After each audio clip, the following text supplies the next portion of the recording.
नमस्कार दोस्तों, इस क्लास में आपका स्वागत है। हमारा टॉपिक चल रहा है परिसंचरण तंत्र, जिसमें हमने मानव रक्त देख लिया था। आज हम देखते हैं मानव रक्त समूह। देखिए, जो मानव रक्त समूह है इसके खोजकर्ता यानी मानव रक्त समूह की खोज किसने की थी? एक वैज्ञानिक थे, Karl Landsteiner. Karl Landsteiner ने मानव रक्त समूह की खोज की थी। कब की थी? 1901 में। यानी मानव रक्त समूह की खोज किसने की थी? कार्ल लैंड स्टीनर ने 1901 में की थी। जो कार्ल लैंड स्टीनर ने रक्त समूह की खोज की, उसका आधार क्या था? देखिए, इसका आधार था ये, जैसे मानव रक्त है, रक्त की एक बूंद है और इसमें क्या है, जैसे यहाँ पर है आरबीसी। आरबीसी की सतह पर क्या पाया जाता है? एक प्रतिजन पाया जाता है। आरबीसी की सतह पर एक प्रतिजन पाया जाता है। तो इस प्रतिजन की उपस्थिति और अनुपस्थिति के आधार पर ही कार्ल लैंड स्टीनर ने रक्त को 4 समूहों में विभाजित किया था।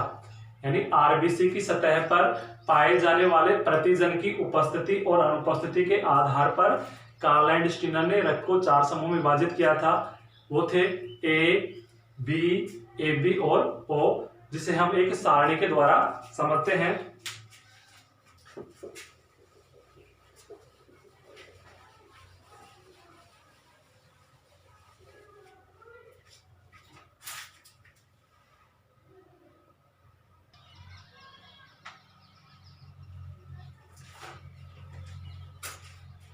देखिए, जो कार्ल लैंड स्टीनर थे उन्होंने मानव रक्त को इन 4 भागों में डिवाइडेड किया था। रक्त समूह है ए, बी, ए बी, ओ।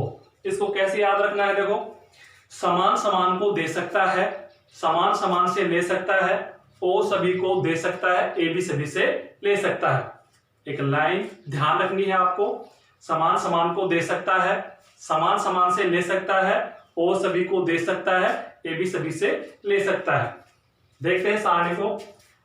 जो किसको दे सकता है? जो ये रक्त समूह है, ए वाला है, ये किसको दे सकता है? क्योंकि ए वाला ए को तो देगा, समान समान को दे सकता है। ए वाला ए को देगा, बी वाला बी को देगा, ए बी वाला ए बी को देगा, ओ वाला ओ को देगा। समान समान को दे सकता है और ए बी सभी से ले सकता है। ए बी क्या है यहाँ पर? सार्वत्रिक ग्राही। सार्वत्रिक ग्राही है, ये सभी का रक्त ले सकता है। ये इंटरनेशनल भिखारी है, ये भी ये सभी का रक्त ले सकता है। अब किसको दे सकते हैं? देखो, ओ है, ये सभी को देगा, यानी समान समान को देंगे। ए वाला ए को बी, ए वाला ए का ले सकता है, बी वाला बी का, ए बी वाला ए बी का और ओ वाला ओ का। लेकिन जो ओ है यहाँ पर, ये क्या कर सकता है? सभी को दे सकता है।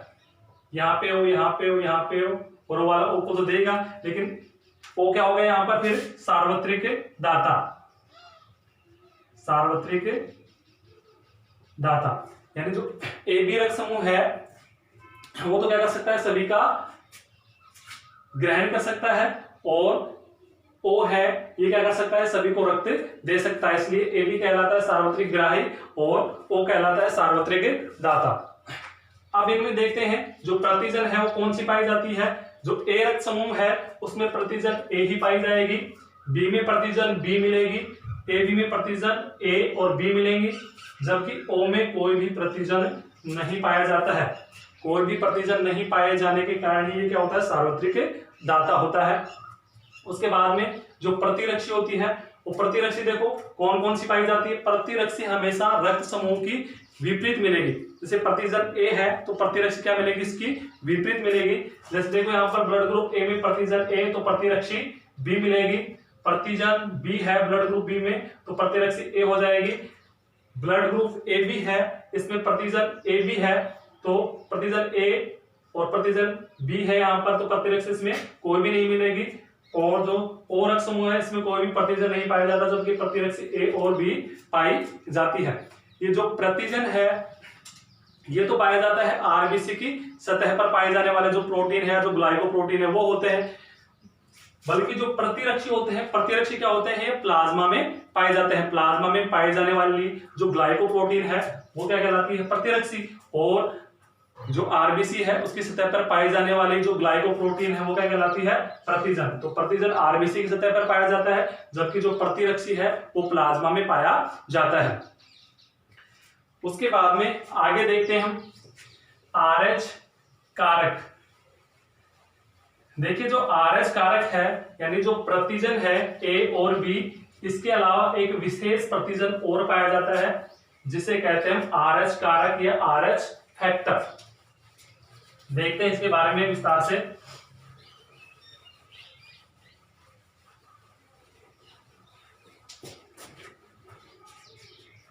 आरएच कारक, आरएच कारक, आरएच कारक देखो सबसे पहले देखते हैं इसकी खोज किसने की थी। आरएच कारक की जो खोज करता है, इसकी खोज किसने की थी। इसकी खोज एक तो थे कार्ल लैंडस्टीनर, कार्ल लैंडस्टीनर, व एक वैज्ञानिक और थे वीनर। इन दोनों ने मिलकर की थी। कब की थी? 1940 में। कार्ल लैंडस्टीनर और जो वीनर थे उन्होंने मिलकर आरएच जो कारक है, आरएच जो कारक है इसकी खोज की थी। और कौन से जानवर में की थी? एक जानवर था बंदर, मकाका रिसस, मकाका रिसस नामक बंदर में। यानी जो आरएच कारक है इसकी खोज किसमें की गई थी? मकाका रिसस नाम का जो एक बंदर था उसमें की गई थी, कार्ल लैंडस्टीनर व वीनर के द्वारा 1940 में। अब देखो जो आरएच कारक होता है क्या होता है, यानी कि जो मानव रक्त है उसमें जो आरबीसी है, आरबीसी की सतह पर जो प्रतिजन ए और बी पाया जाता है उसके अलावा एक विशेष प्रतिजन पाया जाता है, विशेष प्रतिजन पाया जाता है, उसे इन क्या कहते हैं? आरएच कारक या आरएच फैक्टर। आरएच कारक इसे आरएच फैक्टर भी कहते हैं। जिन लोगों के शरीर में आरएच कारक पाया जाता है उन्हें कहते हैं आरएच पॉजिटिव, और जिनके शरीर में आरएच फैक्टर या कारक नहीं पाया जाता उन्हें कहते हैं आरएच नेगेटिव। विश्व में लगभग जो 93% लोग हैं वो आरएच पॉजिटिव हैं।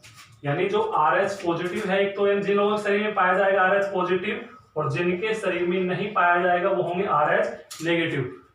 विश्व में लगभग जो 93% लोग हैं वो आरएच पॉजिटिव हैं और 7% लोग हैं आरएच नेगेटिव। भारत में भी लगभग 83 से 85% लोग हैं आरएच पॉजिटिव और 15 से 17% लोग हैं आरएच नेगेटिव। यानी जब एक व्यक्ति का रक्त दूसरे व्यक्ति के शरीर में चढ़ाया जाता है तो रक्त जो ग्रुप है, ब्लड ग्रुप है, उसके साथ साथ आरएच कारक का मिलान करना भी बहुत जरूरी होता है, नहीं तो रुधिर लयनता से व्यक्ति की मृत्यु भी हो सकती है। देखते हैं कैसे क्या होता है।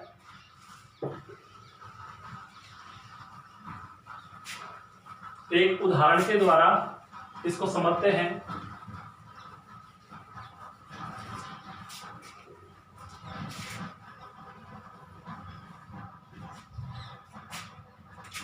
जैसे एक पुरुष है आरएच पॉजिटिव और एक स्त्री है आरएच नेगेटिव। एक पुरुष है जो आरएच पॉजिटिव है और एक स्त्री है वो आरएच नेगेटिव है। तो देखिए क्या होता है, इन दोनों से होने वाली जो प्रथम संतान है, अगर आरएच पॉजिटिव है, देखिए अगर इन दोनों से होने वाली जो प्रथम संतान आरएच अगर पॉजिटिव है तो प्रथम संतान पर कोई प्रभाव नहीं पड़ता, लेकिन जब शिशु का जन्म होता है तो माता और जो शिशु है, जो बच्चा है, इसका जो रक्त है आपस में संपर्क में आ जाते हैं और मां के शरीर में भी आरएच जो प्रतिरक्षी है वो उत्पन्न हो जाती है। तो प्रथम शिशु पर तो कोई प्रभाव नहीं पड़ेगा, लेकिन अगर होने वाला दूसरा शिशु भी अगर आरएच पॉजिटिव है तो उसकी गर्भावस्था के दौरान ही क्या हो जाती है? मृत्यु हो जाती है। इस रोग को कहते हैं हम गर्भ रक्ताणु कोरकता। गर्भ रक्ताणु कोरकता, गर्भ रक्ताणु कोरकता। इसी का दूसरा नाम है erythroblastosis. Erythroblastosis fetalis, fetalis, erythroblastosis fetalis, इतना बड़ा नाम है ये, ध्यान रखना पड़ेगा। इरिथ्रोब्लास्टोसिस फिटेलिस, या इसे कहते हैं गर्भ रक्ताणु कोरकता। एक बार इसको वापस देखिए, पुरुष है RH पॉजिटिव, स्त्री है RH नेगेटिव।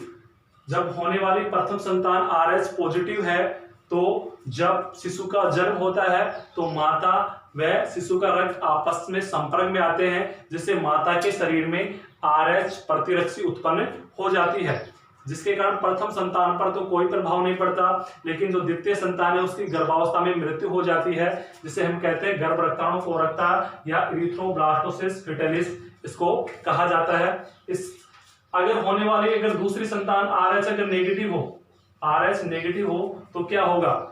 अगर होने वाली दूसरी संतान अगर RH नेगेटिव है तो होने वाली संतान पर कोई प्रभाव नहीं पड़ेगा। अगर RH पॉजिटिव है तभी RH जो प्रतिरक्षी हैं जो माता के शरीर में तैयार थे उनसे रुधिर लयनता होगी और शिशु है उसकी गर्भावस्था के दौरान ही मृत्यु हो जाती है। इससे बचने का कोई उपाय होगा, इसका एक उपचार आता है जिसे कहते हैं हम रोहगम प्रतिरक्षी, रोहगम प्रतिरक्षी या एंटी RHD, एंटी RHD। ये एक टीका लगाया जाता है जब प्रथम शिशु उत्पन्न होता है और डॉक्टरों ने देख लिया कि ये RH पॉजिटिव है और माता RH नेगेटिव है, तो 72 घंटे के अंदर 72 आवर्स 72 घंटे के अंदर एक टीका लगाया जाता है माता को, जिसे कहते हैं रोहगम प्रतिरक्षी या एंटी RHD, जिससे माता के शरीर में जो RH प्रतिरक्षी उत्पन्न हो जाते हैं उन्हें नष्ट किया जा सकता है इस टीके के द्वारा, जिससे जो अगर होने वाली संतान है अगर RH पॉजिटिव भी होगी तो उस पर भी कोई प्रभाव नहीं पड़ेगा। तो RH कारक है, इसका भी जीवन में बड़ा महत्व है। अगर साइंस की दृष्टि से देखा जाए तो जो शादी विवाह होते हैं वो RH जो कारक है ये देखकर भी करने चाहिए। आगे देखते हैं,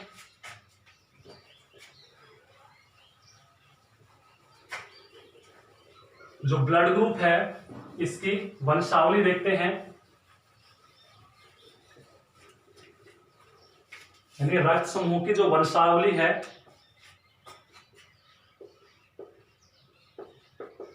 रक्त समूह की वंशावली,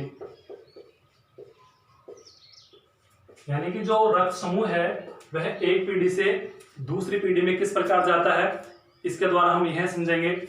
देखिए जैसे मानव रक्त समूह है, ए है, बी, AB और O, इनमें एक जीन प्रारूप पाया जाता है, प्रारूप, जीन प्रारूप पाया जाता है। देखो ए ब्लड ग्रुप में होता है, यह है IA-IO, बी ब्लड ग्रुप में मिलेगा IB-IO, AB में मिलेगा IA-IB और O में मिलता है IO-IO। ये ध्यान रखना, ये वेरी वेरी इंपॉर्टेंट है। जो जीन प्रारूप है ये क्या होता है, ब्लड ग्रुप ए में क्या होगा IA-IO, बी में क्या होगा IB-IO, AB में क्या होगा IA-IB और O में क्या होगा IO-IO। अब देखिए इसका निर्धारण कैसे करते हैं, इसकी जो वंशावली अगली पीढ़ी में कैसे जाते हैं। जैसे एक उदाहरण लेते हैं, जैसे पुरुष है वो उसका ब्लड ग्रुप है A और जो स्त्री है उसका ब्लड ग्रुप है B, तो यहां पर इसका जो जीन प्रारूप है वो लेंगे। ए का जीन प्रारूप है यहां पर देखो IA और IO, बी का है IB और IO। यहां पर देखो ये अलग अलग होंगे, ये बनाएंगे IA-IO, ये यहां पर बनाएंगे IB-IO। अब देखो इसको एक सारणी के द्वारा बनाएंगे, हम 4 बॉक्स बना लेंगे, यहां पर लिख देंगे ये IA-IO,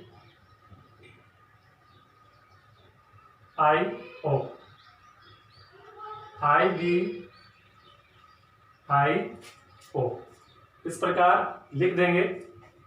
अब देखो यहां पर IA यानी इसका क्रॉस होगा तो आई ए आई बी, यहाँ पर आई B I O, I B इसका और इसका क्या हो जाएगा आई बी आई ओ।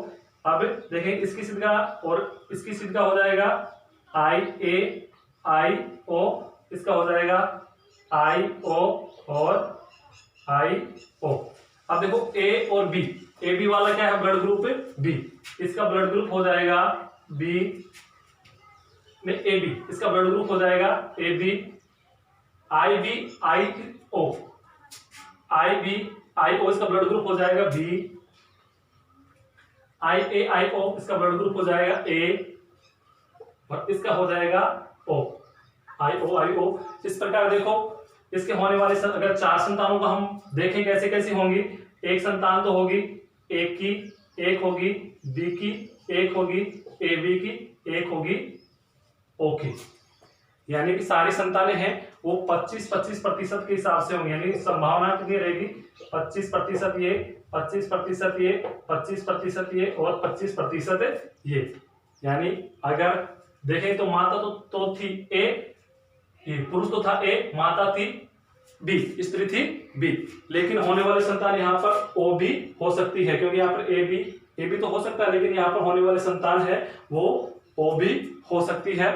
इस प्रकार जो वर्ग समूह की जो वंशावली है इसको हम निकाल सकते हैं। आगे भी जैसे और भी उदाहरणों के द्वारा इसको देख सकते हैं, जैसे यहाँ पर ए लेके यहाँ पर ए बी ले ले, यहाँ पर ओ लेके यहाँ पर बी ले ले, यानी जो स्त्री है और जो पुरुष है उनकी जो वंशावली है और उनके द्वारा होने वाली जो संतानें हो किस किस वर्ग समूह की हो सकती हैं वो इसके द्वारा हम आसानी के साथ निकाल सकते हैं।